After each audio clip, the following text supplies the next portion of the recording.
July August অভ্যুত্থানের সময় সারা বাংলাদেশে অনেক পুলিশ অফিসার, পুলিশের যারা সিপাহী আছেন, কনস্টেবল আছেন, অনেকে মারা গিয়েছিলেন।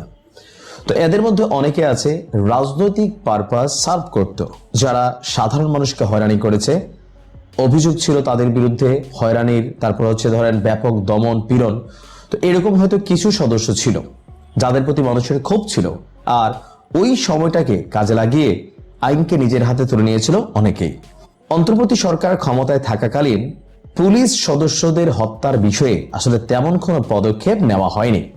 পুলিশ সদস্যদের মনে ক্ষোভ আছে, তারা হয়তো পরিস্থিতির কারণে চুপ ছিল। কিন্তু আজকে আমাদের যিনি বিএনপির খুবই গুরুত্বপূর্ণ ব্যক্তিত্ব মির্জা ফখরুল ইসলাম আলমগীর সাহেব, তিনি যেই ঘোষণা দিয়েছেন জুলাই অভ্যুত্থানে যারা পুলিশ হত্যা করেছে তাদের কিন্তু কোনো ছাড় দেওয়া হবে না।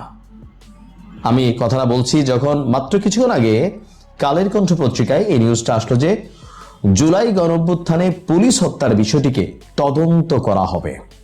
আর এই বক্তব্যকে দিয়েছেন বর্তমান সরকারের প্রভাবশালী মন্ত্রী হিসেবে যিনি আছেন, স্থানীয় সরকার, পল্লী উন্নয়ন এবং সমবায় মন্ত্রী মির্জা ফখরুল ইসলাম আলমগীর।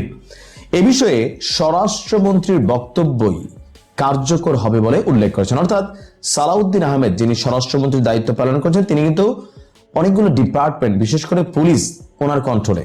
সো পুলিশদের একটা আবেগ, অনুভূতি বা অভিযোগের বিষয় ছিল, যেহেতু তিনি স্বরাষ্ট্রমন্ত্রী, সেই ক্ষেত্রে পুলিশ সদস্যদের মনোবলকে মাথায় রেখে তিনি ঘোষণা দিয়েছিলেন সম্ভবত। সেখান থেকেই এই বক্তব্যটা সামনে আসলো। আজকে দুপুরে ঠাকুরগাঁও শহরের হাজিপাড়া হাফিজিয়া মাদ্রাসা ভবনে ভিত্তিপ্রস্তর স্থাপন। তো সেই একটা প্রোগ্রামে যখন সাংবাদিকদের প্রশ্ন ছিল, তো তিনি বলছিলেন যে স্বরাষ্ট্রমন্ত্রী যেটা বলেছেন সেটাই হবে, তদন্ত হয়েছে, প্রয়োজন হলে আবারও হবে। বিষয়গুলো যেহেতু আদালতে আছে, আদালতের সিদ্ধান্ত, সেটা আমরা মেনে চলবো। অর্থাৎ পুলিশ তদন্ত পুলিশ হত্যার যে তদন্ত ইস্যু, সেটা আদালতে তদন্তাধীন রয়েছে। এখন বিএনপি সরকার আসার পরে ডক্টর ইউনূস সরকারের মতন আসলে কি বিষয়টা নিয়ে চুপ থাকবে, নাকি আসলে কার্যকর কোনো পদক্ষেপ নেবে? এ নিয়ে আবার যারা জুলাই যোদ্ধা আছেন তাদের ভাই ঘুম হারাম অনেক সমন্বয়কদের।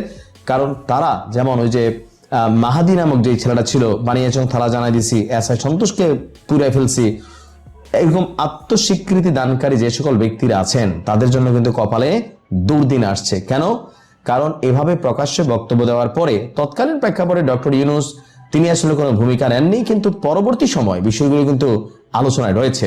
মন্ত্রী বলছেন, দীর্ঘদিন ধরে আমরা শুনে আসছিলাম ফ্যাসিস্ট সরকার রাষ্ট্রীয় বিভিন্ন প্রতিষ্ঠানকে দুর্বল এবং অকার্যকর করে ফেলেছিল।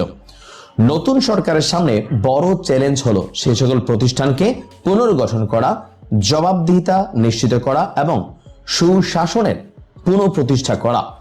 সেই কারণেই এখানে যেহেতু অনেকগুলো ডিপার্টমেন্ট, বিশেষ করে একটা সরকারের স্ট্যাবিলিটি, এটা ডিপেন্ড করে স্বরাষ্ট্র মন্ত্রণালয়ের একটা বড় ভূমিকা থাকে, বিশেষ করে আমাদের আইন শৃঙ্খলা বাহিনীর যে সকল ভাইরা আছেন, পুলিশরা। তো পুলিশদেরকে প্রত্যেকটা সরকারই তাদের রাজনৈতিক কাজে ব্যবহার করে, এটা বাংলাদেশের চিরাচরিত একটা চরিত্র। আর ইউনূস সরকারের সময় পুলিশ আইন একটা সংশোধনের ইস্যু ছিল যে পুলিশ আসলে কার নির্দেশে চলবে, পুলিশ কি স্বতন্ত্র সেনাবাহিনীর মতন স্বতন্ত্র স্বাধীন প্রতিষ্ঠান হিসাবে চলবে কিনা, নাকি আসলে যেইভাবে ছিল। তো এখন পর্যন্ত কিন্তু যেইভাবে ছিল আগে এইভাবেই রয়ে গেছে। তো সেই ক্ষেত্রে নতুন সরকারের কমিটমেন্ট হচ্ছে পুলিশকে তারা কোনো রাজনৈতিক কাজে ব্যবহার করবেন না। আর যদি করেন, আমাদের যারা পুলিশ সদস্যরা আছেন, এই যে জুলাই অভ্যুত্থানে বললাম না যে অনেক ঘটনা ঘটছে, তো 2-4 জন পুলিশ অফিসার তো ছিলেনই যারা আসলে রাষ্ট্রকে সার্ভ করার বদলে রাজনৈতিক ব্যক্তিদেরকে সার্ভ করেছেন। আর এর জন্য অনেক ভালো মানুষকে ফাঁসিয়েছেন, বিভিন্নভাবে জুলুম করেছেন, নির্যাতন করেছেন। তো তারাও একটা বাটে পড়ে গেছে। এর সাথে সাথে ওই যেখানে একে পাপ করে 10-এর পায়, সাথে হয়তো দেখা গেছে 9 জন ভালো পুলিশ অফিসার ছিল, তাদেরকেও শাহাদাত বরণ করতে হয়েছে। তো দেখা যাক আসলে শেষ পর্যন্ত এটার পরিণতি বা রেজাল্ট বা কার্যকর পদক্ষেপ কি নেওয়া হয়, সময় বলে দিবে।